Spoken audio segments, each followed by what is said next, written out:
से बाहर ही नहीं निकाला, परंतु आतंकवादी तो आतंकवादी ठहरे, वो गर्भ में ही परमाणु बम फोड़ने लगे। तो भगवती दीदी को फिर संभाला नहीं गया और फिर तो उन्होंने उस कष्ट को सहना स्वीकार नहीं किया। दोनों राक्षस बाहर आकर के अपने विकराल रूप को धारण करते, जिसमें बड़े भैया हिरण्यकश्यप हुए और छोटे हिरणाक्ष हुए। हिरणाक्ष को भगवान ने 12 अवतार में उनका उद्धार कर दिया था। आज हिरण्यकश्यप की चर्चा पुराण में निकल रही है कि हिरण्यकश्यप इस संसार में थे और उन्होंने अनेक वरदान ब्रह्मा से मांग लिए। बहुत सालों तक तप किया, भगवान ब्रह्मा प्रसन्न हो गए। भगवान ब्रह्मा ने पूछा, वर मांगो क्या चाहिए? हिरण्यकश्यप बोले, महाराज हमें चाहिए तो कुछ नहीं, विशेष भगवान आपकी कृपा से पितामह सब कुछ दे नहीं चाहते हो तो अमरता का वरदान दे दो। ब्रह्मा जी बोले, अमरता मेरे पास नहीं है, इसके अलावा आपको जो चाहिए बोले। तो बोले एक वरदान नहीं लूंगा, मैं अनेक लूंगा। तो भगवान ब्रह्मा बोले, तपस्या भी बड़ी कठिन की है, एक से अनेक वरदान भी लेगा तो मैं दे दूं। तो उसने फिर तो छुट्टी लगा दी वरदानों की। बोले, मैं जल में मरूं, न अग्नि में मरूं, न ऊपर मरूं न नीचे मरूं, न अस्त्र से न शस्त्र से, न अंदर मरूं न बाहर मरूं, न दिन में मरूं न रात में मरूं, न मनुष्य से मरूं न जानवर से मरूं, ब्रह्मा की बनाई हुई किसी सृष्टि वाले से नहीं मरूं, 12 महीनों में किसी महीने में नहीं मरूं। ऐसे अनेक वरदान भगवान ब्रह्मा से लिए और भगवान ब्रह्मा ने भी तथास्तु कह दिया। आज उसने आतंक बढ़ाया सज्जनों, सबसे पहले स्वर्ग पर अधिपति बन करके बैठा और सब व्यवस्था को भंग कर दिया। कहीं भी यज्ञ पुराण, नर्मदा पुराण, भागवत पुराण नहीं होने चाहिए। जो कुछ होगा मेरे नाम से ही होगा, जो नहीं मानेगा उसे भक्षण कर जाना, ऐसा राक्षसों को आदेश कर दिया।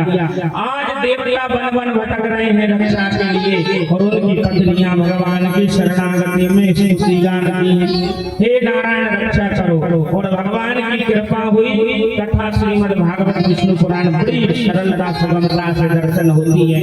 प्रहलाद ऐसा भक्त उनके उस कुल में जन्म लिया और प्रहलाद के ही कारण भगवान ने नृसिंह रूप धारण किया। भगवान ने हरि व्यापक सर्वत्र समाना, ऐसी कोई जगह नहीं है जहाँ परमात्मा की चर्चा नहीं होती है। आज परमात्मा प्रहलाद की पुकार सुनकर के एक खम्भ से प्रकट हुए और उनका वह दिव्य स्वरूप विकराल स्वरूप में है। चिंगाड़ते हुए भगवान श्री नृसिंह जी, जिनका मुख सिंह की समान है, संपूर्ण शरीर मनुष्य की समान है, नर और सिंह से मिलकर के वह स्वरूप प्रकट हुआ है। बोलो नरसिंह भगवान की। आज नरसिंह भगवान जैसे आए हैं, कथा तो बड़ी विस्तारित है, परंतु सीधे जाकर के हिरण्यकश्यप की गर्दन भगवान ने पकड़ी है और घसीटते हुए जो उसका मुख्य दरवाजा था महल का, वहां ले जाकर भगवान बैठे हैं चौखट पर और हिरण्यकश्यप को गोद में आना डाला है। और जैसे ही उसका वध करने के लिए तैयार हुए तो वो हंसने लगा तो भगवान ने कहा, हंसते क्यों हो? बोले कि मैं तुमसे मरने वाला नहीं हूँ। बोले क्यों? बोले मैंने ब्रह्मा जी से बहुत वरदान लिए। तो बोले बता कौन कौन से वरदान लिए हैं? बोले महाराज मैं ना अंदर मरूं न बाहर। तो बोले देख ले, इस समय हम कहाँ बैठे, न तो इसे राजमहल के अंदर कह सकता है और ना तो इसको बाहर कर सकता है। बोले मैं 7 लोग ऊपर 7 लोग नीचे किसी लोक में ना मरूं। तो बोले मृत्यु लोक है ये 15वां लोक है, 7 ऊपर अलग है 7 नीचे अलग है, ये 15वां। और उसमें भी अगर तुझे लगता हो तो तू मेरी गोदी में है, बीच में माना जाएगा, न इधर है न उधर है। तो बोले मैं न दिन में मरूं न रात्रि में मरूं। बोले देख सूर्य नारायण अस्ताचल की ओर जा रहे हैं, न दिन है न रात्रि, संध्या बेला है। तो बोले अस्त्र से न शस्त्र से। तो भगवान बोले मेरे नाखून देख ले, तेरे लिए यही पर्याप्त, तेरा ऑपरेशन इससे आराम से हो जाएगा, मुझे अस्त्र और शस्त्र की आवश्यकता नहीं है। तो बोले मैं 12 महीने में किसी महीने में न मरूं। तो बोले ये 13वां महीना चल रहा है, पुरुषोत्तम महीना, ये स्पेशल तेरे लिए व्यवस्था की गई है। और इस बार जेठ का महीना पुरुषोत्तम महीना आने वाला, अगला जो जेठ का महीना आएगा, इस बार 2 जेठ पड़ रहे हैं, 2 जेठ रहेंगे। आज भगवान कह रहे हैं पुरुषोत्तम तेरी व्यवस्था। अब तो बोला कि मैं ब्रह्मा की बनाई सृष्टि में किसी से न मारूं। तो बोले ब्रह्मा को मैं बनाता हूँ, ना कि ब्रह्मा मुझे बनाते हैं। ब्रह्मा मेरी नाभि कमल से प्रकट हुए हैं। आज मुझे बचाने वाला कोई इस संसार में नहीं होगा। और भगवान दोनों हाथों से उसकी आंकड़ी पीकड़ी निकालते हुए अपने गले में सुशोभित कर दी है। प्रहलाद खड़े खड़े अपने पिता के शीर्ष को देख आंखों में अश्रुपात हो रहे प्रहलाद की, परंतु भगवान के उस रौद्र रूप को देख करके संसार का कोई भी अमलात्मा, विमलात्मा, संत, महंत, ब्रह्मा से यहाँ तक कि लक्ष्मी भी नारायण को शांत नहीं कर पाए। भगवान नारायण ब्रह्मा ने जब यह दृश्य देखा, बोले पहले काल में समय है और अगर अभी नारायण शांत नहीं हुए तो लगता है महाप्रलय अभी आ जाएगा। जब सब असमर्थ रहे, श्रीमद् भागवत में सबने स्तुति भगवान की बड़ी सुंदर सुंदर गाई, परंतु जब परमात्मा प्रसन्न नहीं हुए तो भगवान ब्रह्मा ने अपने सयाने हाथों से प्रहलाद का हाथ पकड़ा है और उस प्रहलाद के हाथ को पकड़ के और महाराज नरसिंह के हाथ में दे दिया। नरसिंह भगवान ने जब प्रहलाद को देखा है सज्जनों तो आंखों में अश्रु, क्योंकि थोड़ा बहुत कष्ट छोड़ दिया था सरकार ने प्रहलाद। हमें तो साफ पिताजी अगर एक दिन भोजन ना दे शाम को, जाओ तुमने आज ये नहीं दिया, तुम्हें शाम का भोजन दे दिया जाएगा। तो मोहल्ला में बैठ के वही बालक अपने पिता की बुराई मित्रों से करने लगता है। ये स्थिति धन्य है वो प्रहलाद जिसको सांपों से कटवाया, अग्नि में जलाया, पहाड़ों से गिरवाया, जल में पटकवाया। उसके बाद आज प्रहलाद को देख कर भगवान अश्रुपात कर रहे हैं। कथा बड़ी मार्मिक है, उसमें जाने में बड़ी आत्मा होती है। नरसिंह रूप प्रकट अवतारा, नरसिंह रूप प्रकट अवतारा, हरि प्रहलाद सहारा,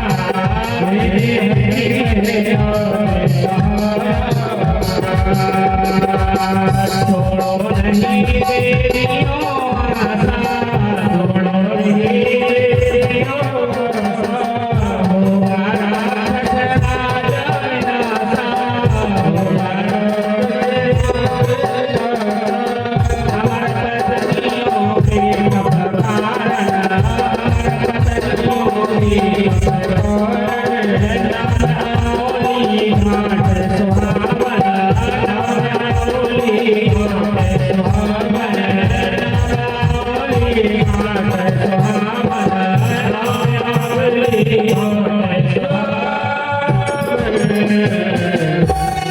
वही अमरी देवियों को आश्वासन भगवती ने दिया कि घबराओ नहीं। और भगवान ने नरसिंह रूप धारण करके हिरण्यकश्यप का सज्जनोद्धार किया।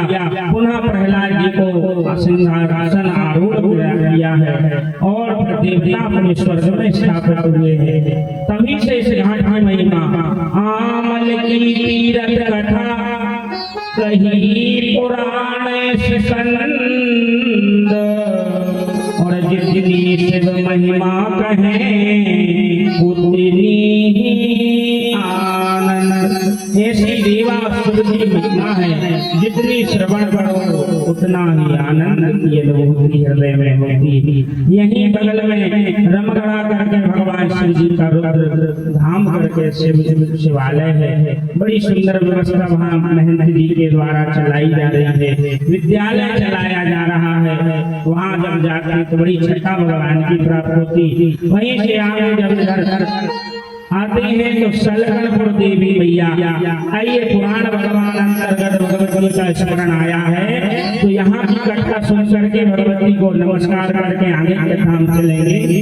बोले पहले समय बंजारे लोग आए हैं क्षेत्र में, बंजारे, और बंजारों ने भगवती की पहचान पहाड़ पर की है और उन्होंने फिर वहाँ पत्थर जमा करके उस मूर्ति को स्थापित किया। ऐसा पुराण अंतर्गत रखा है। उन बंजारों ने ही जब वहाँ व्यवस्था बनाई है तो उनकी उस भक्ति और श्रद्धा को देख करके जगदम्बा प्रकट हो गई और जगदम्बा प्रकट हुई है तो उनको आशीर्वाद दिया है। जागृत हुआ मात दरबारा और करने लगे भक्त भंडारा।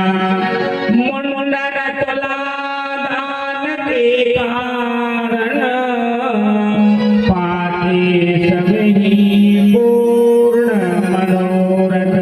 माए कई निपुत्री आदि, माता के दरबार में कई निपुत्री माताएं थी। मैया के दरबार में आज इसी कृपा बरस रही है। सबके कल्याण उल्टे थाप लगा कर जाती। मंदिर भव्य माँ तू छवि प्यारी और पक्की बनी श्री नारी। अब तो बड़ी सुविधा हो गई है उस स्थान के दर्शन करने के लिए। आइए दूर दूर से भक्तजन आते बारों मास। जगत आगत जन को माँ कभी करती नहीं निराश। बोलो बीजा से मैया की जय। सलकनपुर धाम की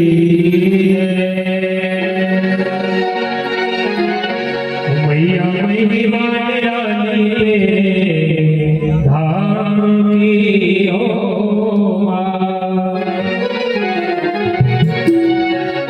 मैया महिमा निराली धाम की हो। मैया महिमा निराली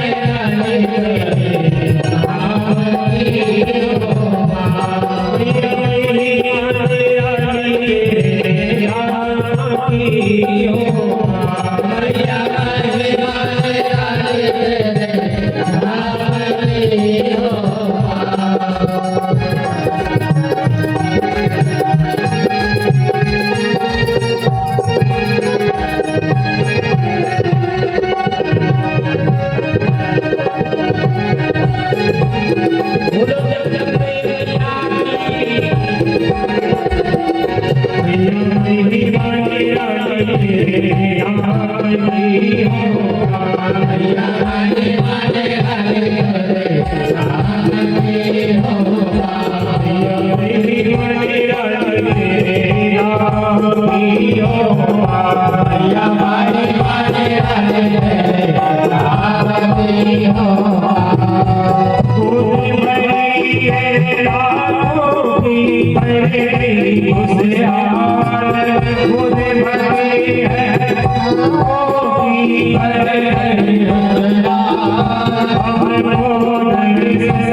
Oh,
बोलो जगदम्बे मैया की जय। आज हमारे संपूर्ण इस क्षेत्र पर, इस भूमि पर माँ जगत जननी जगदम्बा शंकरपुर वाली मैया की कृपा इस प्रकार बरस रही है जैसे कल की कथा में कामधेनु की चर्चा होने मैया की प्रार्थना कामना यहाँ बैठकर भी आप उनका स्मरण कर लो और भगवती से अपने मन की बात को पहुँचा दो। भगवती शलकनपुर वाली जो मामा जी हैं वो वहाँ से यहाँ की मन स्थिति को समझ लेती। ऐसी मैया की महिमा लोगों के लाइन बंदनी है। भक्त जो है रात दिन कहते कोई लेट कर प्रणाम करते हुए दरबार में पहुंच रहे हैं, कोई घुटने जाते हैं। जिसकी जितनी श्रद्धा हो दिव्य दरबार पर भगवती की पहाड़ों वाली मैया पहाड़ पर विराजमान है। यहीं से आगे चल करके आमनी तीर्थ से होते हुए नर्मदा जी जो है सज्जनों तालपुरा, बोलीपुरा, बुधनी घाट, गुलजारी घाट होते हुए हथनोरा, नांदेड़, कुसुमखेड़ा और भारगच्छ पे रुक रही है। यहाँ हर घाट की विशेष महिमा है। नांदेड़ पर भी जो कथा है नैना देवी का एक महल था, वहाँ भी आला उदल की कथाएं निकलती है। आज भी वहाँ नर्मदेश्वर भगवान उत्पन्न हुए, अभी 2-4-10 साल पहले की चर्चा है। तो नर्मदेश्वर शिवलिंग नांदेड़ के घाट से नर्मदा जी से प्रकट हुए हैं। वहाँ भी कहते हैं राजा रानी के समय में बहुत सा सोना भगवती के उस जल में प्राप्त होता था। ऐसी नर्मदा गुलजारी नदी का संगम नर्मदा जी का पड़ा है। हथनोरा घाट से नांदेड़ होते हुए भृगुकच्छ भारगच्छ पहुंचे। भारगच्छ की कथा निकल करके आती है, यहाँ भार्गव ऋषि ने तपस्या की थी और इसलिए उसे भृगुकच्छ कहा और भृगुकच्छ से उसे आज भारगच्छ के नाम से संसार जानते हैं।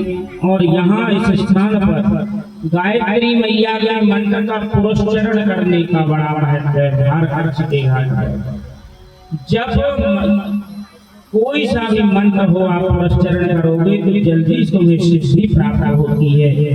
पुरस्चरण गायत्री ने और जब फल सब बलि को देने।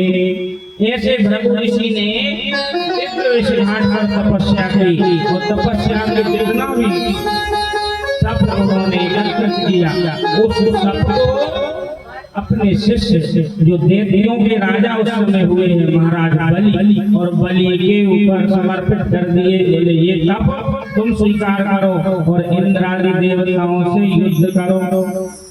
यहीं से आगे चल करके बगलवाड़ा करके दिव्य स्थान है, वहीं कहते हैं वामन अवतार में भगवान ने 3 पग भूमि सी नर्मदा के तट पर मांगी है।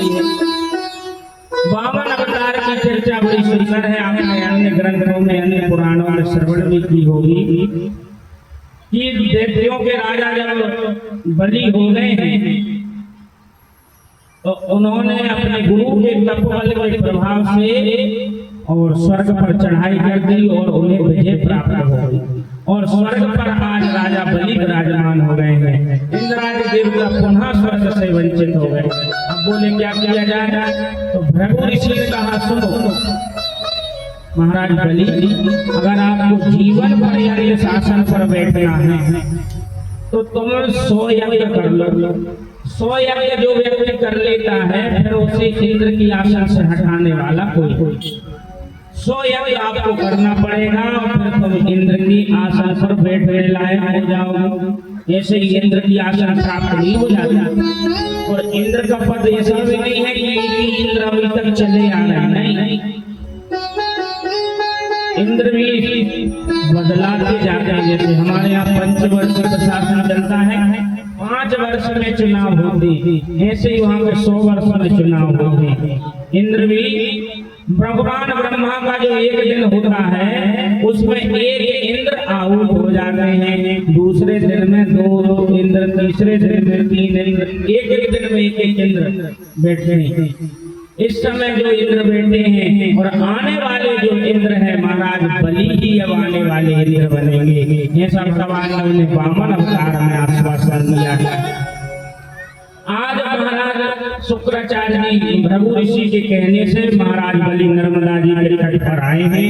बगलवाड़ा नामक यह दिव्य स्थान है। आज भी वहाँ यज्ञ के शुभ चिन्ह आज भी प्राप्त होते हैं जो महाराज बलि ने सतयुग में किया। कहते हैं कि 99 यज्ञ पूरे हो चुके थे और 100वें यज्ञ की पूर्णाहुति होने जा रही थी। उसी समय भगवान वामन यज्ञशाला के पास में आकर के खड़े हो गए, क्योंकि देवताओं ने निवेदन किया कि महाराज अगर 100वां यज्ञ पूरा हो गया तो फिर उसे स्वर्ग से कोई नहीं हटा सकता। तो बोले 100 यज्ञ पूरे ही नहीं होने देंगे। पूर्णाहुति की तैयारी थी और भगवान वामन के रूप में यज्ञशाला के दरवाजे पर खड़े। महाराज बलि का एक नियम था, उनके द्वार पर कोई भी बिना भिक्षा के नहीं जा सकता। आज वो खड़े हैं वामन भगवान, तो बलि ने अपने पूर्णाहुति को भैरव से प्रणाम किया और यज्ञशाला से बाहर निकल करके आए। बोले महाराज आप कौन हैं, कहाँ से आए हैं? तो भगवान ने अपना परिचय दिया कि मैं वामन। वामन क्यों कहा गया? क्योंकि वो 52 अंगुल के थे, 4, 8, 12, 20 इस तरह 52 अंगुल के होने से उनका नाम वामन भगवान। अब बोले कि हम तो भैया यहाँ से, क्योंकि माघ का महीना आने वाला है, तो हम यहाँ से निकल के त्रिवेणी संगम में जा रहे थे, परंतु यज्ञ नारायण के दर्शन बीच में हुए तो सोचा कि यज्ञ को दर्शन करें, परिक्रमा लें और फिर अपनी यात्रा को आगे बढ़ाएं। तो बलि बोले कि महाराज जब आप आ ही गए हो तो मुझसे कुछ दान दक्षिणा आप स्वीकार कीजिए। तो बोले नहीं, हम ऐसे दान दक्षिणा लेने वाले ब्राह्मण नहीं, हम तपोनिष्ठ ब्राह्मण हैं, हम ऐसी यात्रा के समय कोई से दान नहीं लिया करते थे। जबकि वो दान लेने नहीं, कंगाली करने आए हैं बलि को, कंगाल मध्याग भगवान ने दिखाया। बोले हम ऐसे दान नहीं लेते। बोले नहीं महाराज, मेरे दरवाजे से आज तक कोई खाली हाथ नहीं गया, आप अपने लिए नहीं तो मेरे लिए तो लीजिए दान। तो बोले क्या दोगे? बोले जो आप कहते हैं, जो आप कह दो मैं वो देने के लिए दिया। बोले नहीं, हम तो अपने पैर से 3 पग भूमि उससे दान में नहीं। तो बलि को बहुत जोर से हंसी आई। अब बताओ, इतना बड़ा सम्राट जो स्वर्ग तक के आसन पर बैठा हो, अब वो दान के लिए खड़ा हो और मांगने वाला कहे कि 3 पग भूमि लूंगा बस तुमसे, तो वो मांगने वाले का अपमान हुआ कि देने वाले का अपमान होगा कि नहीं? तो महाराज बलि फिर हाथ जोड़ के बोले महाराज इतनी भूमि तो आप, और इतने नेक छोटे छोटे आपके चरण, 3 पग भूमि कितनी सी होगी? बोले उससे तुमको क्या मतलब? हमें तो तपस्या के लिए, बैठने के लिए, आसन बिछाने के लिए 3 पग भूमि चाहिए, क्योंकि हम जहाँ कहीं भी आसन लगा कर बैठते हैं वहाँ के आसपास के लोग हमें भगा देते। बोले पंडित जी यहाँ नहीं बैठ सकते महाराज जी तो। बोले क्यों भैया, भगवान का भजन करना है कर लेने। बोले नहीं, आज आप भजन करने बैठे हो, कल एक पत्थर ला कर रख दोगे, परसों मंदिर बनने लगेगा, नरसों आश्रम बन जाएगा और फिर सत्संग होने लगेंगे। बोले तो इतनी सी जगह के चक्कर में एक गड़बड़ कर जाकर लोगे, इसलिए यहाँ तो भगवान बोले कि भैया अगर ऐसी बात है तो हमें तो 3 पग भूमि, वो भी तुम बहुत अनुनय विनय कर रहे हो इसलिए। अब जब यह स्थिति बन रही थी यज्ञशाला से शुक्राचार्य जी सब देख रहे थे, बोले कि नेक सा छोटा सा पुत्र कितनी बड़ी बड़ी ज्ञान की बातें कर रहा है, ये कौन है? तो शुक्राचार्य अपने गुरुजी ने बलि के महाराज के जो गुरुदेव है उन्होंने ध्यान लगा करके जब देखा कि ये व्यक्ति है कौन, तो उसे नेत्र बंद करके भार्गव नंदन को सशंक चक्र सकरीत कुंडलम सपीत वस्त्रम सरिशिरोहे। हाथ में शंख चक्र गदा पद्म धारण करने वाले श्री नारायण चतुर्भुज के दर्शन। शुक्राचार्य जी दौड़ करके यज्ञशाला से बाहर आए हैं और बलि का हाथ पकड़ लिया। बोले कुछ मत कह देना। बोले क्यों? बोले अभी अभी तुझे एक बार मूर्ख बना करके गए हैं और अब फिर से मूर्ख बनाने आए हैं। बोले अभी पहले समुद्र मंथन हुआ, उसमें मोहिनी रूप धारण करके इन्होंने हमारे देवताओं को मदिरा पिला दी और अपने देवताओं को अमृत पिला दिया। ये वही विष्णु है, मान जाओ, कुछ विधान मत दे देना। तो वो बलि बोले कि गुरु जी वैसे तो ये महाराज जी कुछ लेने ही नहीं चाहते, मैंने इनको जो है मनाया कि कुछ मेरे दरवाजे आए हो तो लेकर के जाओ, तो मैंने मन से तो इनको वचन दे दिया। तो गुरु जी बोले कि एक काम करो, झूठे बन जाओ, यहाँ कौन से सीसीटीवी कैमरा लगा और न कोई न्यूज वाले खड़े हैं, कौन को पता है बलि ने क्या कहा था इनसे, इसलिए झूठे बन जाओ। और फिर शुक्राचार्य जी कहते हैं कि 6 जगह ऐसे हैं जहाँ झूठ बोलने में दोष नहीं लगता। कौन कौन सी वो 6 जगह हैं? स्त्री नरम विवाहेषु वृद्ध्यर्थे प्राण संकटे और गौ ब्राह्मणार्थ हिंसाया। ये 6 स्थान है। सबसे पहले है स्त्री। स्त्री से झूठ बोलने में दोष नहीं लगता है। स्त्रियों से झूठ बोल जाओ तो दोष नहीं लगता। अब आज की कथा में हमारे देखो पुरुष वर्ग कितने प्रसन्न हो गए। बोले गुरु जी अच्छा मस्का छोड़ देते माताओं पर, आत्मा इनकी ज्यादा गदगद हो जाता है। परंतु देखिए विचार क्या करना है, एक दिन भी हम स्त्री नरम विवाहेषु, जैसे हम घर से खेत से आए या व्यापार से आए और माता जी कहीं भी जाए कथा सुनने जाए, विवाह आदि मांगलिक कार्य में जाए, जब जहाँ भीड़ भाड़ का आयोजन होता है और जा करके जब रात्रि में जैसे जैसे 2 दिन 4 दिन में लौट करके आती तो वो पति जी से क्या क्या स्वामी जी मैंने उस विवाह में देखा अपनी पड़ोसन जी जिनका हार पहना, ये कहीं भी जाए हार चूड़ी टिकी बुली से फलानी दीदी ने कैसे कहते और घर आते ही डिमांड। और अगर आपने कह दिया कि हम तो पानी दे देकर रात्रि में परेशान हो गए और तुम्हें हार कुंडल की व्यवस्था लगी तो फिर शाम को नमक वाला भोजन मिलेगा या तो मिर्ची तेज हो जाएगी या तेज हो जाएगा सुख से भोजन। परंतु अगर आपने झूठ बोल दिया, अरे 2 तोला का अगर वो होगा तो 2.5 का मैं करवाऊंगा, चना और गेहूं निकलने दो। अब चना गेहूं 2-2.5 महीने निकलेंगे जब तक माता जी भी भूल जाएगी। और झूठ बोलने में ऐसा हमें पाप भी नहीं लगा तो तुरंत में बात बना लो, दूसरा दोष नहीं। दूसरे नंबर पे है नर्म। नर्म कहते हैं हंसी मजाक। हंसी मजाक में अगर हम झूठ बोलते हैं तो दोष नहीं लगता। भैया आज रात्रि में जब हम आ रहे थे तो मंदराचल पर्वत सामने मिल गए हैं, हमने उठा करके तुम गाड़ी निकालना था तो हमने मंदराचल को उठा करके साइड में रख दिया, अपनी गाड़ी बाहर निकाल। तो ये क्या हुआ? हंसी मजाक। हंसी मजाक में आप झूठ बोल जाते हो तो उसका दोष नहीं लगता। तीसरे नंबर पे आता है विवाह। अगर संबंध जुड़ रहा हो बिटिया वाला तो समझ लो पड़ोसी के 2 ट्रैक्टर और आंगन में खड़े करा ले, सब पर 30 साल खरीदे थे।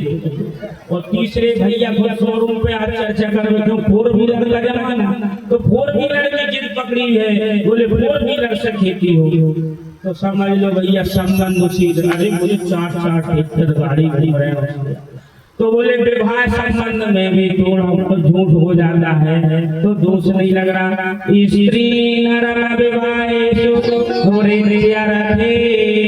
वृद्ध्यर्थे। आप कोई दुकानदारी व्यापार करते हैं और अगर बिना झूठ की व्यापारी करोगे तो तुम्हारा व्यापार चल ही नहीं सकता। एक जगह पहुंचे गुरुजी तो यजमान ने बड़ी सुंदर व्यवस्था गुरुजी की हालांकि हमारे नौसर में जो निवास करने वाले हैं, कल तो हमारी जो संगीत मंडली और ब्राह्मण देवता बोले गुरु जी कथा बहुत सी होती है, बहुत जगह जाती भी, परंतु जितना प्रेम किससे प्राप्त होता है, कितनी मेहनत करते हैं, कितना प्रेम करते हैं आपसे गुरु जी। घर घर में रंगोली फूलों की क्या सुंदर व्यवस्था है। मैंने कहा भैया ये तो मैं भी अपने आप में सोचता हूँ कि ऐसा मैंने कुछ भी नहीं, कुछ भी, पर न जाने परमात्मा की ऐसी क्या कृपा है कि इन सबका इतना दुलार प्रेम है। इसी प्रेम में खिंचे हम चले आए।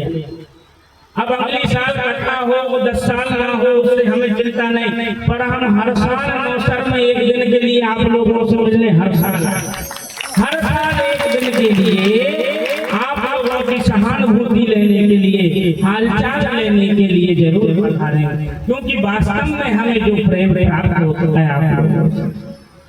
तो गुरुजी एक जगह पहुंचे तो शिष्य ने कहा कि गुरुजी आप बहुत अच्छे हैं। बोले क्यों भैया? बोले आप आए हो एक फोटो आपकी जरूर लेके जाना। तो बोले भैया घर के लिए पूजन पाठ के लिए? बोले नहीं, घर के पूजन में तो आपकी एक फोटो रखी है, दुकान के लिए चाहिए। बोले क्या करोगे? बोले मैं कुछ सामग्री जब बेचता हूँ तो कसम खाने के लिए कोई वस्तु नहीं है, तो घर से आपकी फोटो उठाऊं भैया गुरुजी की कसम इतने में गायब आपके लिए ये बताओ बतले मानस। बोले गुरुजी की फोटो मिली थी कसम खाने के लिए। तो ऐसे भक्त भी संसार में आज कितने हो गए? स्त्री नर विवाहे और नौकरी में भी व्यवस्था में झूठ बोलना पड़े, उसमें भी दो और प्राण संकट। अगर मृत्यु निकट आ रही और झूठ बोलने से प्राण बचते हो तो वहाँ झूठ बोल जाओ, दोष नहीं लगेगा। और गौ ब्राह्मणार्थे गौ और ब्राह्मण की रक्षा हमारे झूठ बोलने से हो रही हो तो वहाँ झूठ बोलने में दोष नहीं लगता। कुछ लोग गायों को दौड़ दौड़ कर मार रहे हैं और गाय को आप देख रहे हैं चिल्लाती इधर से कैसे चली गई, वो पीछे से आए। बोले प्रभु जी आपने गाय को देखा? वहां गई। बोले भैया इधर मार दो। तो ऐसे में अगर गाय की रक्षा हो रही और झूठ आप बोल रहे हैं तो इसमें दोष नहीं। अब ये 6 बार में सब बांध के चलेंगे कि बहुत अच्छी गुरु जी चर्चा की है, बांध के रख लो।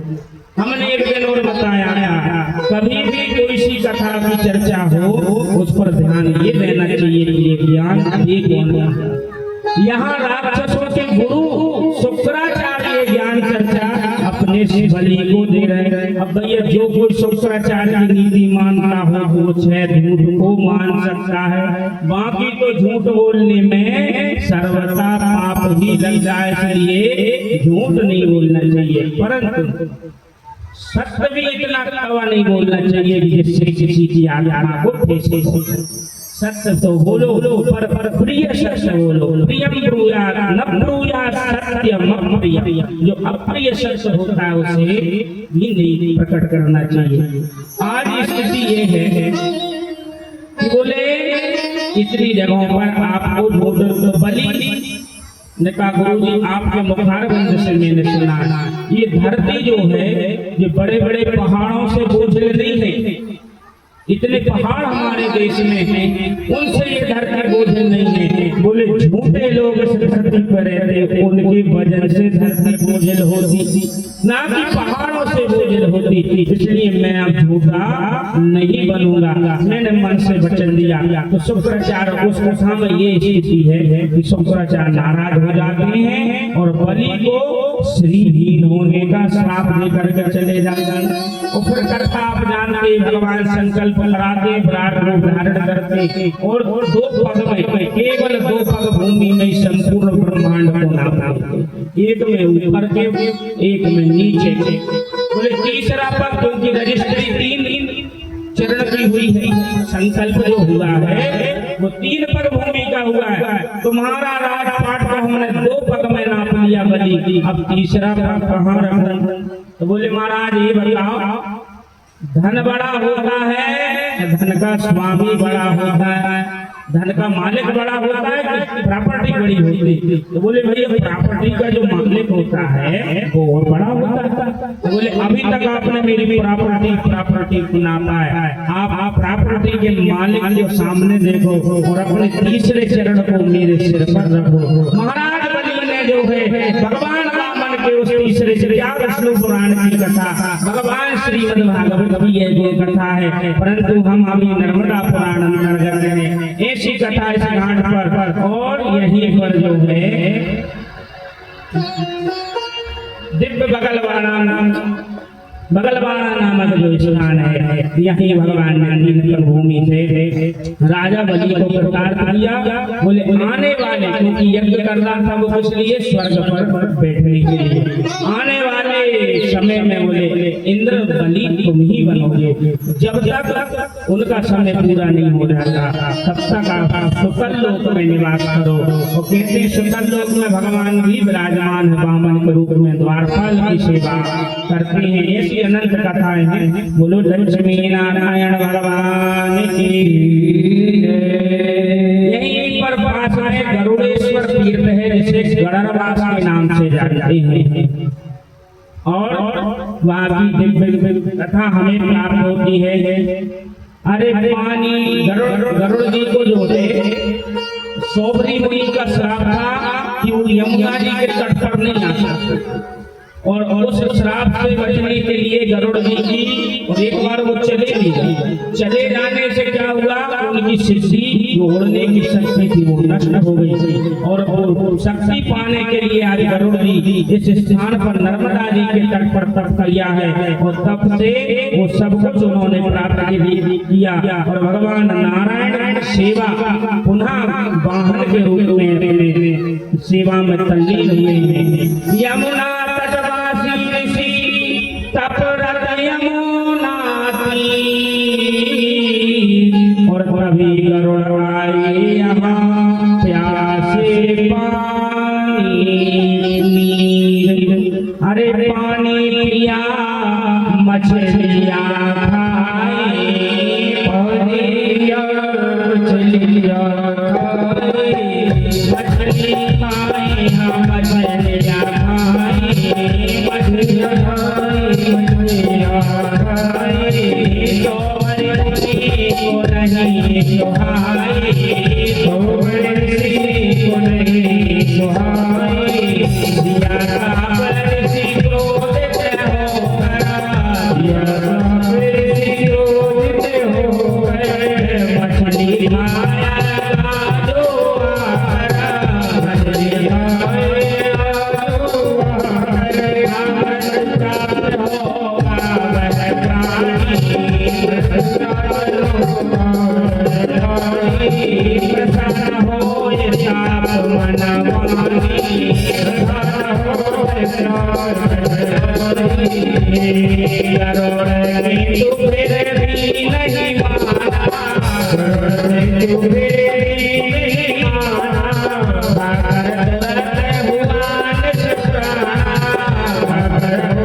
समझाने के बाद गरुड़ जब नहीं माने और पुनः यमुना के तट तक पहुंचे और सोबरी मुनि के श्राप से गरुड़ जी को मृत्यु प्राप्त हो गई। परंतु संसार में हाहाकार मच गया। तो बताओ, जो नारायण संसार के पालन करता है और उन्हीं का वाहन गड़बड़ हो जाएगा, संसार पर चल नहीं सकता। देवताओं ने स्तुति सोबरी मुनि की है, और सोबरी मुनि ने तुरंत अपने तप के बल से गरुड़ जी को पुनः जीवित कर दिया है। वही गरुड़ जी जीवित किया जाओ रेवा तट और करो तपस्या साधु बनकर। आज वही गरुड़ जी है नर्मदा के पावन पवित्र स्थान पर भगवती नर्मदेश्वर के सहित नर्मदा मैया की विनती प्रार्थना स्तुति अभिषेक पूजन तब जब किया। आज उनके प्रसाद से पुनः भगवान नारायण की कृपा हुई है और पुनः उन्हें बेटे में मन की कृपा बनी इसी भार कचड़ी पर गरुड़ तपस्या तेज हील के भजन से पुनः सिद्धियां। यहीं से आगे भार से मोतल सर बगलवाड़ा जो कथा हमने अभी श्रवण की है, बोरास राम घाट होते हुए बरमान घाट में हम प्रवेश कर रहे हैं। बरमान घाट की कथा है कि यहाँ ब्रह्मा जी ने तपस्या नर्मदा के तट की है और उस घाट को ब्रह्मांड घाट कहते थे। ब्रह्मा जी ने तप किया तो नाम हुआ ब्रह्मांड घाट, और ब्रह्मांड घाट अपभ्रंश होते होते ब्रह्मांड घाट से आज उसे बरमान घाट के नाम से जानते हैं। अरे कमल पकड़ विधि नीचे आए, खुद को हरि से श्रेष्ठ बताए,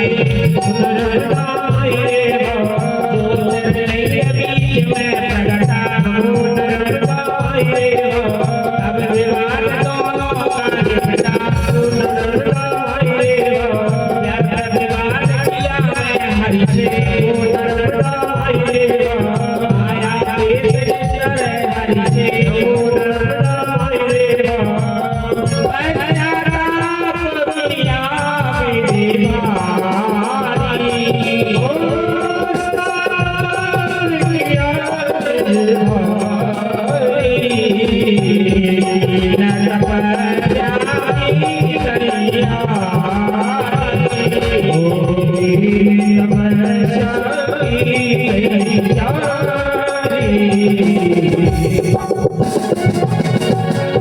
बोलो नर्मदे मैया की जय। कथा से पुराण की आप श्रवण कर चुके हो कि भगवान ब्रह्मा विष्णु में विवाद हुआ कि मैं बड़ा और भगवान शिव ज्योतिर्लिंग के रूप में प्रकट हो गए और भगवान ब्रह्मा झूठ बोल गए, इसलिए उनको वही शिक्षा कर दिया।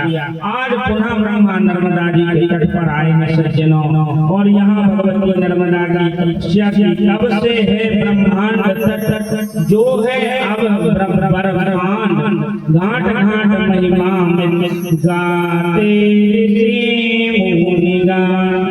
ऐसी दिव्य भगवती नर्मदा की महिमा की चरित्र की कथा है सज्जनों। जीवन है इसे सुधारो, इससे आपने जो आज नर्मदा पुराण दिव्य ज्ञान गंगा को श्रवण किया, जो पहले दिन से इस कथा को सुनते आ रहा है, वास्तव में उसकी नर्मदा परिक्रमा में जो फल की प्राप्ति होती है उसे संपूर्ण फल की प्राप्ति नर्मदा जी के पुराण से एक एक घाट की चर्चा सुनने मात्र से हो गई। मन बुद्धि मत कीजिएगा, जो केवल आज ही आए हैं, हम नर्मदा मैया से प्रार्थना कर रहे हैं, भगवती आपको माँ है, माँ सब कुछ देने वाली है। तो नर्मदा मैया जितना फल आप पहले दिन से आज तक सुनने वाले को प्राप्त करा रही हैं, उतना फल आज जहाँ तक यह आवाज पहुँचती हो वहाँ तक के जीव जंतु 84 लाख योनि में जितने भी कीड़े मकोड़े सब इस क्षेत्र में हो, उन सबके कल्याण के लिए आप उस फल की प्राप्ति उन्हें करा देना।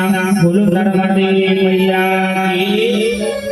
84 लाख से याद आया, ये मनुष्य देह हमें 84 लाख योनियों को भोगने के बाद भी मिलता है।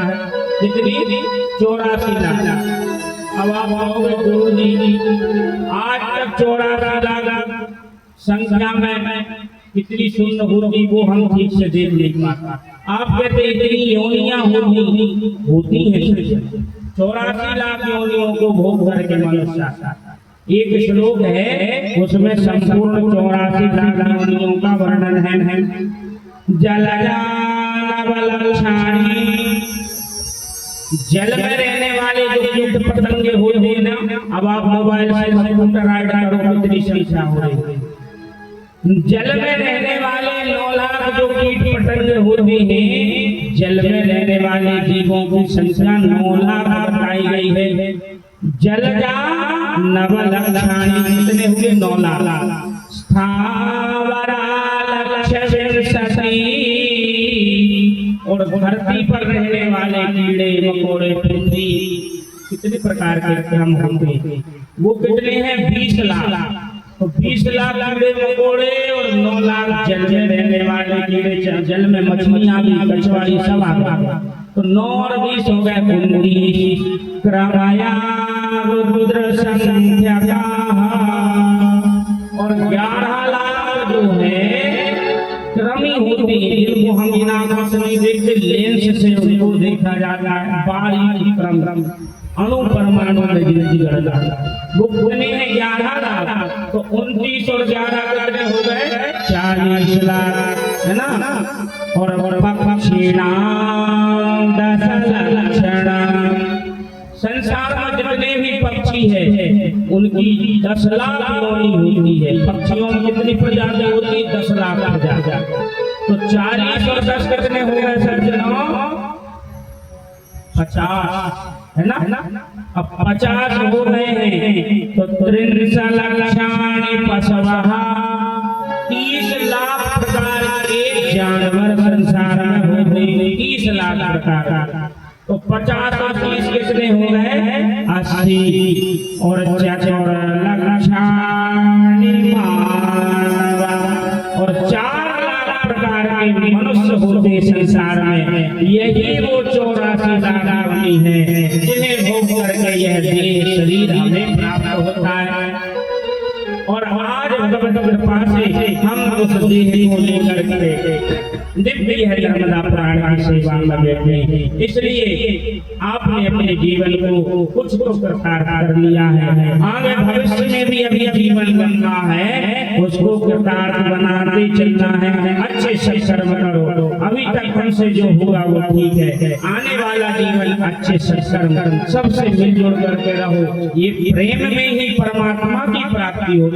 जहाँ प्रेम होता है ना वहीं आनंद होता है, और जहाँ आनंद होता वहीं परमात्मा होती। ऐसा नहीं कि हमें जिस व्यक्ति से बुराई और कोई कथा में हमारे पीछे आगे बैठ जाए तो फिर 2 घंटा कथा कैसे निकलती वो कोई व्यक्ति नहीं जान सकता। अरे इतना बुरा भाव क्यों करते। भगवान ने मंदिर बनाया और वहाँ में जो मूर्ति हमने स्थापित की उसे किसी न किसी कारीगर ने बनाई होगी। हम में से कोई कारीगर होगा जिसने उस मूर्ति का निर्माण किया, और हम में से कोई ब्राह्मण वहाँ आया होगा जिसने उस मूर्ति को मंदिर में बिठा दी, और फिर हम उसमें परमात्मा को ढूंढते उस मूर्ति। अब यहाँ जो जितनी मूर्तियां बैठी बताओ किस कारीगर ने बनाई? इसको बनाने वाला वो कारीगर है।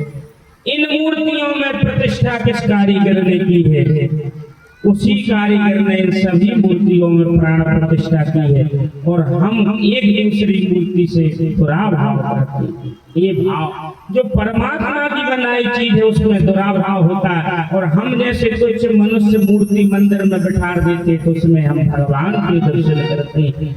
तो ऐसा जीवन न जी करके, क्योंकि सज धज के इसने मौत की सहजादी आएगी, न सोना काम आएगा न चांदी आएगी, न सोना आएगा न चांदी आएगी, न सोना आएगा न चांदी आएगी,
कुछ भी काम नहीं आता है।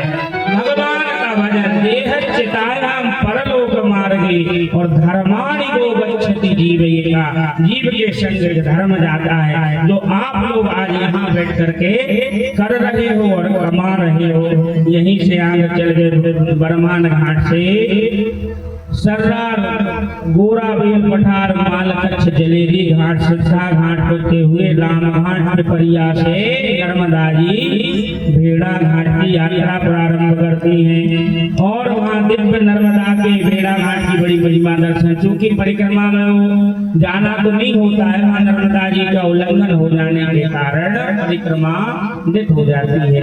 इसलिए माँ नर्मदा का यह दिव्य दरबार है। लोग वहाँ वैसे भी दर्शन के लिए जाते हैं। वहाँ संगमरमर के पत्थर की उत्पत्ति हुई है और वहाँ दिव्य नर्मदेश्वर को निर्मित किया जाता है। दिव्य भगवान के शिवलिंग प्राप्त होते हैं, छोटे बड़े मझोल जिस प्रकार से आपको लाना हो, और वहाँ पर नर्मदा जी का बड़ा रौद्र रूप के दर्शन होते हैं। दूध की तरह नर्मदा का पावन जल हमें दिखाई देता है। जल बूंदे गिर बनी फुहारा और मानो वही दूध की धारा, मंदिर यही जोगनी योगनी 64 और बने पुराने शिव जी की मठ। बड़ा दिव्य दरबार है भगवान का। भांति भांति आकार की पिंडी लघु विराट तथा मूर्तियों भी सुलभ चर्चित भेड़ा। बोलो नर्मदा मैया की जय। भेड़ा घाट से गोपालपुरी त्रिशूल घाट रामनगरा मुकुट से तिलवारा घाट होते हुए भगवती सहस्रधारा तक पहुंचती है। बीच में वामदेव जमदग्नि विश्वामित्र भरद्वाज आदि ऋषियों ने इन तीर्थों में तपस्या की थी और पुनः भगवान की प्राप्ति किसी ने नारायण के दर्शन के लिए, किसी ने शिव जी के दर्शन के लिए, किसी ने रेवा के दर्शन के लिए ये तप किया है, किसी ने आत्म सिद्धि के लिए, किसी ने तपोबल के लिए, किसी ने ब्रह्म ज्ञान के लिए नर्मदा के एक घाट पर बैठ करके तपस्या की है। ऐसे हर घाट पर भगवती नर्मदा के दक्षिण और उत्तर दोनों तटों पर भगवान श्री नर्मदेश्वर की स्थापना है और हर तीर्थ में एक न एक बड़े संत ने, बड़े देवता ने, गंधर्व में से, किन्नरों में से, सब में से किसी न किसी ने यहाँ तपस्या की है। तिलवारा में नंदकेश्वर तीर्थ है, यहाँ भगवान स्वयं नंदी महाराज ने तप करके भगवती को प्रसन्न किया है। यही सहस्त्रधारा जबलपुर जिला में जो है, एक धार कई धार बन बहती विविध प्रकार और सभी सहस्त्रधारा कहें दर्शन से उद्धार। ऐसी महिमा की यहाँ परम कृपा बरस रही है। लंकापति रावण ने आकर के जैसे नर्मदा जी को अपने 1000 हाथों से यहाँ पर रोकने का प्रयास किया था, परंतु जैसे बाणासुर ने रोकी है, सहस्त्रार्जुन ने आगे, ऐसे दशानन ने भी यहाँ 1000 हाथों से नर्मदा जी को रोकने का प्रयास किया, परंतु उन 1000 हाथों से नर्मदा जी नहीं रोकी। उन 1000 हाथों के बीच से गुजर के नर्मदा जी गई है। तो सहस्त्रधारा का रूप हमें वहाँ दर्शन होता है। दृश्य सहस्त्रधारा बहुत मनमोहक स्थान और घाट घाट पर नर्मदा अधिक दुखी कामा। यहीं से मंडला नगर में प्रवेश करते हुए सहस्त्रधारा से भगवती नर्मदा जी के उस दिव्य पावन धरा पर हम पहुँचते हैं जहाँ कोटि तीर्थ है। गालव ऋषि ने घोड़े को छोड़ करके, घोड़ा यहीं नर्मदा जी में जल पीने के लिए आया है और उसने भगवती की कृपा प्राप्त की है। ये कोटि तीर्थ है।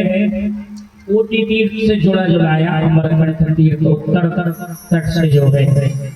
ब्रह्म सभा गंधर्व के अनुचित क्रिया लाभ और देख सुमर की योनि जा ब्रह्मादि नासा।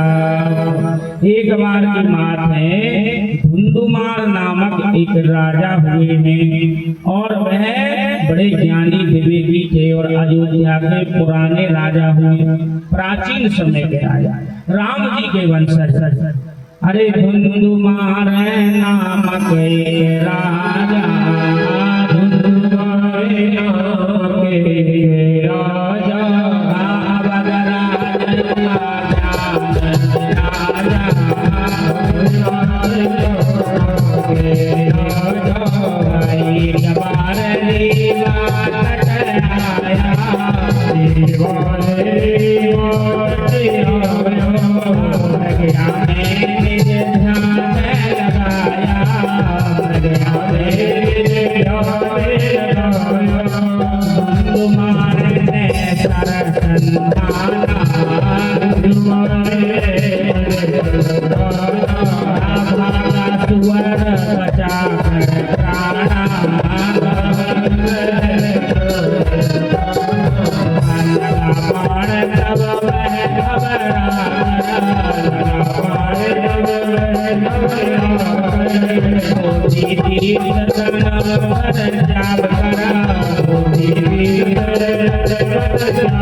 गंधर्व थे जो महाराज इंद्र की सभा में बैठे थे। वहां उसने कुछ ऐसे क्रियाकलाप कर दिए जो उस सभा में शोभनीय नहीं लगते थे। तो इंद्र ने श्राप दे दिया, बोले तुम इस सभा में बैठने लायक नहीं हो, जाओ मृत्यु लोक में जाकर के सुअर हो जाओ। अब वो सुअर बनने का श्राप प्राप्त हो गया। वो गंधर्व इस मृत्यु लोक में आया है सज्जनों और सुअर की योनि भोगने लगा। एक दिन महाराज धुंधुमार जो अयोध्या के नरेश के शिकार खेलने के लिए वन में गए हैं, वन में उन्होंने विचरण किया, करते करते वही सुअर पर दृष्टि महाराज की पड़ गई है। धुंधुमार ने उस सुअर पर बाण का संधान किया और अपना संधान करके जब बाण को छोड़ा है तो सीधे वो बाण उस सुअर के हृदय में लगने से सुअर चीखता चिल्लाता हुआ जंगल की ओर भागते भागते नर्मदा जी का तट उसे प्राप्त हो गया। देखो, भाग रहा था जान को बचाकर, प्राणों को बचाकर, परंतु उसकी मुक्ति कहाँ होनी थी। लगा बाण तब वह घबरा कर और कोटि तीर्थ तन त्यागा जाकर, और उसने बाण को लगे लगाया अपने देह को नर्मदा जी के जल में समर्पित कर दिया और प्राण को मुक्त कर दिया। इतने भगवती नर्मदा के जल का स्पर्श होते ही उसका वह श्राप नष्ट हो गया सज्जनों, और दिव्य गंधर्व के रूप में वो परिवर्तित हो गया। दूर साप हुई रहा न सोगा और हो गंधर्व गया निज लोका। ऐसी महिमा है नर्मदा मैया की। बड़े से बड़ा पापी नर्मदा जी की शरण में आकर के तर जाता है।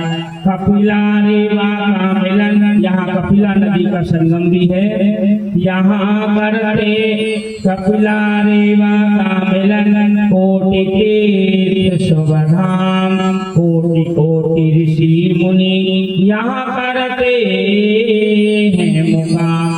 आज भी वहाँ संतों की, ब्राह्मणों की, परिक्रमा वासियों की मंडली विराजमान रहती। और नर्मदा नर्मदे हर नर्मदे हर नर्मदे हर पाहि माम, नर्मदे हर नर्मदे हर रक्ष माम।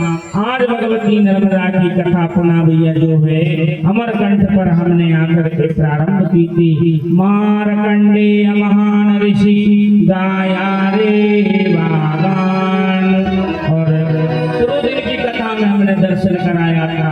कथा 3 जगह चल रही है। भगवान शिव पार्वती को सुना रहे नर्मदा पुराण, और वही पुराण महाराज मार्कंडेय युधिष्ठिर महाराज को श्रवण करा रहे थे, और तीसरी नौसर ग्राम में चल रही है। आज तीनों कथा भगवान के चरणों में समर्पित होने के लिए जा रही है। बोलो नर्मदे मैया की जय। श्री नर्मदा महापुराण की। नर्मदा पुराण की बड़ी महिमा है सज्जनों। जो कोई व्यक्ति इस पुराण का श्रवण करता है, भगवती नर्मदा के एक श्लोक की चौपाई का कानों में श्रवण करता है, उनके ऊपर, उनके परिवार के ऊपर 21 पीढ़ी के पितृ देवता जिस योनि में भटक रहे हो, भोग रहे हो, उन तक का उद्धार ऐसा हो जाता है। ऐसे पुराण की महिमा है। नर्मदा दर्शनम पुण्यम सर्व पाप प्रणाशनम। ऐसी नर्मदा जो उत्तर में गंगा जी बह रही हैं, जो संसार का कल्याण कर रही हैं, वैसे ही हमारे मध्य क्षेत्र में, मध्य भारत में गंगा स्वरूपा माँ भगवती नर्मदा हमें गंगा का ही स्वरूप है। और उनकी कृपा से हमारे क्षेत्र पर आज जो वैभव संपन्नता, दुख दारिद्रता का निवारण होता है, ये सब कृपा नर्मदा मैया की है। कोरोना जैसी महामारी से भगवती नर्मदा मैया ने हमारी रक्षा की है। अन्य कई बार, ये तो आज की चर्चा है, इससे पहले भी कई महामारी, कई संकट इस प्रदेश पर आए हैं। माता नर्मदा ने सबका समन कर दिया है। बोलो नर्मदे मैया की। अंत तो गंगा निचोड़ निकलता ही है। किसी भी पुराण को हम श्रवण करते हैं, श्री पुराण कोई कम नहीं है। शिव पुराण, देवी भागवत, रामायण, श्रीमद् भागवत, जितने भी पुराण है अष्टादश, उनमें कोई पुराण नहीं है, कमजोर नहीं है। सब मुक्ति प्रदान, कल्याणकारी है। भक्ति और श्रद्धा से श्रवण करो। निचोड़ यही निकलता है कि सत्कर्म करते रहो, सुनो तो भगवत चर्चा सुनो, बोलो तो भगवान का भजन, हाथ उठे तो माला घुमाने के लिए, ताली बजाने के लिए, पैर उठे चले तो परिक्रमा के लिए। यह देह जो परमात्मा ने दिया है इसको भगवान में लगाओ, कर्म भी करते रहो, क्योंकि ये कर्म भूमि है। बाकी सब भोग भूमि है, जितने भी देश में भारत भूमि कर्म भूमि है। आपको यहाँ कर्म करना पड़ेगा, तभी आप उसका भोग कर पाओगे। ये कर्म भूमि है। तो मन को एकांत चित्त करो और भगवान के चरणों में लगाओ। इस भजन के माध्यम से भगवान की कथा भगवती नर्मदा के श्री चरणों में, फिर आगे की प्रक्रिया को सेवा देंगे। बोलो नर्मदे मैया की जय। ओ पापी मन, ओ पापी मन कर ले भजन, ओ पापी मन कर ले भजन। बाद में प्यारी पछताएगा जब पिंजरे से पंछी